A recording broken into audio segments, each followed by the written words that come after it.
ముఖేష్ మన్మథ ముద్దు కావాలి. ఎవరు నువ్వు? నా పేరు ఎలా తెలుసు? మా దయ్యాల డేటాబేస్ లో హ్యాండ్సమ్ మన్మధుల్ని దొరకబట్టి వాళ్లతో డేట్కి వెళ్ళడమే నా హాబీ. విరహంతో వేధించింది చాలు. రా ముఖేష్ రా. Not interested, no thanks. నీ ప్రొఫెషనల్ స్పోకెన్ ఇంగ్లీష్ నన్ను ప్రొవోక్ చేస్తుంది.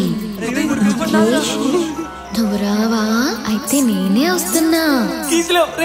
నాకు కీస్ ఎందుకు? కిస్ కావాలి. ముఖేష్ మన్మథ మూడ్ డిస్టర్బ్ చేస్తున్నావు. 3 లెక్క పెడతా. ముద్దుగా వచ్చేస్తే బుద్ధిగా ఉంటా. 1 ముందు నువ్వు బయటికి మూడు కౌంట్ చేయకుండానే వచ్చావా ముఖేష్? ముఖేష్ దీర్ఘ శ్వాస లోపలికి తీసుకోండి. రేయ్, నేను పీల్చమన్నప్పుడు పీల్చాలి, వదలమన్నప్పుడు వదలాలి. కామదే వచ్చేది కాపాడండి.